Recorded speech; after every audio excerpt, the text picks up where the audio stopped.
Welcome friends.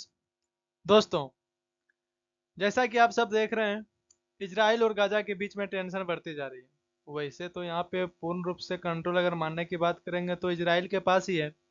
पर जैसे Netanyahu कह रहे हैं कि अब मुझे पूर्ण रूप से गाजा पे मिलिट्री कंट्रोल करना है, तो ये एक काफ़ी बड़ी चिंता का विषय बन जाता है। इसी के बारे में मैं थोड़ा आपको डिटेल्स में समझाने की कोशिश करूंगा। आइए शुरू करते हैं। जैसा कि आप देख सकते हैं, Israel prime ministers Benjamin Netanyahu has said Israel instant to the talk control of all the Gaza strips.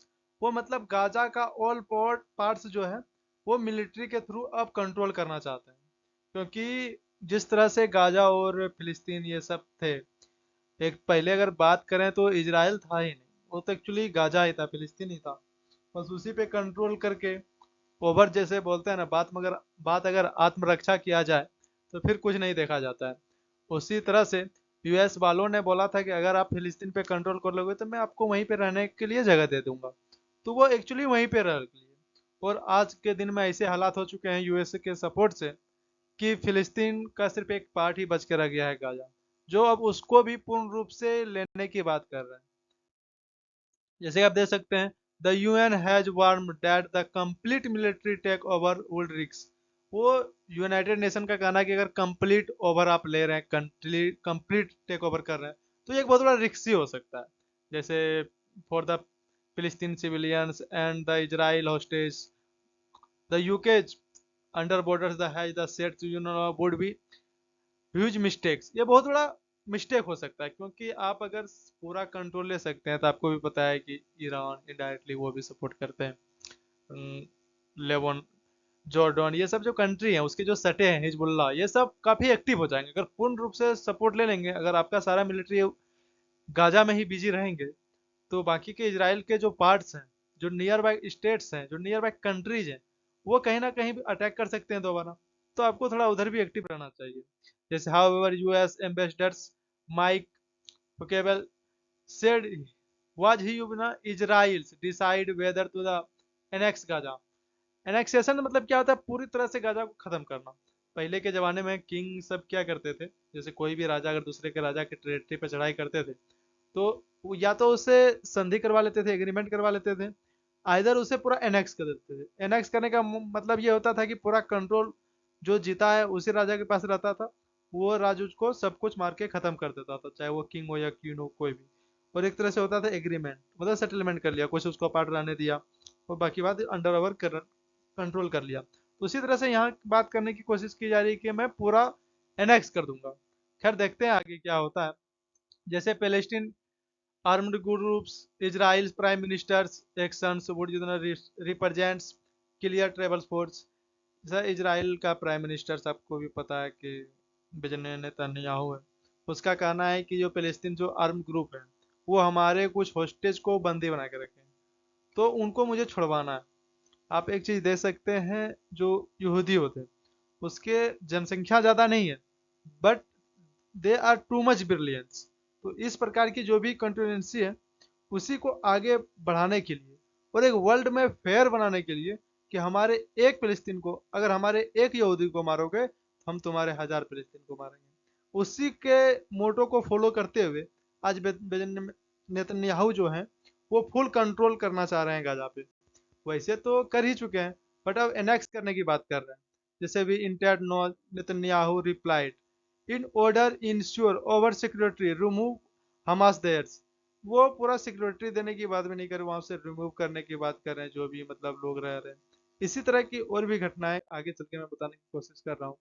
जैसे यूएस के एम्बेसडर हो गए, okay be told Fox the news there was the would the significant scalings of the distributors. अब सबको पता है कि USA के सपोर्ट के बिना कुछ तो हो नहीं सकता।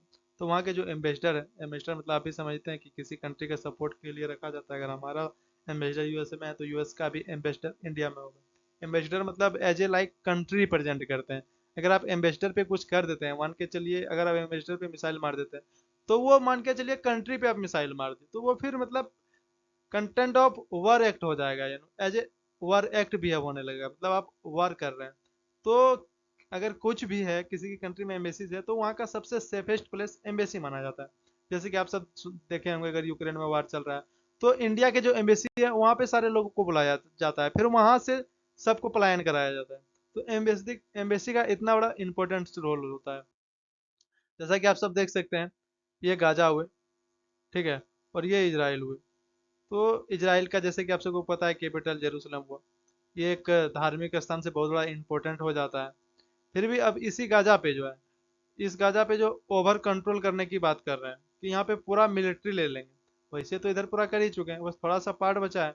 जैसा कि आप सबको पता है, इधर जेरूसलम यहाँ पे है, ये पूरा के पूरा पहले फिलिस्तीन ही था। आज के दिन में बस फिलिस्तीन इतना सा बच के रह गया है, और इधर ये गाजा छोड़ा सा, तो इसको भी पूरा टेक ओवर करने की कोशिश किया जा रहा है। देखते हैं क्या होता है। So it is a reports Thursday the medical charity medicine से एमएसपी जो होता है वो भी अब कुछ भी मतलब यहाँ पे प्रोवाइड कराने की बात नहीं कहा जा रहा है। जैसे कि nearly 12,000 under the age of 5, 12,000 से ज्यादा 5 साल के बच्चे हैं, जिसके ऊपर ना तो उसको कुछ अच्छे से खाना मिल रहा है, ना मेडिसिन मिल रहा है, ना और कुछ। तो इतना बड़ा ह्यूमन क्राइसिस हो रहा है। और उधर यूएस वाले डोनाल्ड ट्रंप वो क्या बोल रहे थे, इंडिया इनडायरेक्टली रूस को हेल्प कर रहा है यूक्रेन के खिलाफ, तो यूक्रेन में जो लोग मारे जा रहे हैं, वो ह्यूमैनिटेरियन क्राइसिस हो रहा है, उनको कहीं ना कहीं इंडिया शामिल है। और यहाँ पे क्या हो रहा है कि यहाँ पे डोनाल्ड ट्रंप को नहीं दिख रहे हैं। ये बहुत सारी बातें होती है। In a meetings with Netanyahu on Thursday, IAF chief staffs Eyal Jamirs, it said the have the warned that the controlling Gaza could entrap troops to further engage the hostage। वो मतलब बोल रहे हैं कि अपने सीडीएस, जैसे हम लोग के बीच में होता है सीडीएस टाइप का होता है, इसलिए आईडीएफ टाइप का हुआ चीफ, उनको बोल रहा है कि या तो हमारे हॉस्टेज को सबको छोड़ दो जो बंदी बनाए हुए हैं गाजा वाले। एक्चुअली सब गाजा वाले बुरे नहीं होते हैं, वो कुछ टेररिस्ट होते हैं जो कॉमन पीपल के बीच में रह के वो अटैक करते हैं, क्योंकि वो एकदम सेफेस्ट प्लेस मानते हैं। क्योंकि as a state, as a government, वो पब्लिक को सेफ्टी में रखते हुए कोई कदम लेते हैं। बट वो टेररिस्ट क्या करते हैं, इसी का मौके का फायदा उठाते हैं। जैसे क्या करते हैं, मान के चलो कोई मिसाइल्स इजराइल अगर मार रहा है गाजा पे, और वो टेररिस्ट क्या करते हैं, उस हाउस को चुनते हैं जिसमें कॉमन पीपल रहते हैं, तो वहां पे फिर मिसाइल गिर जाते हैं।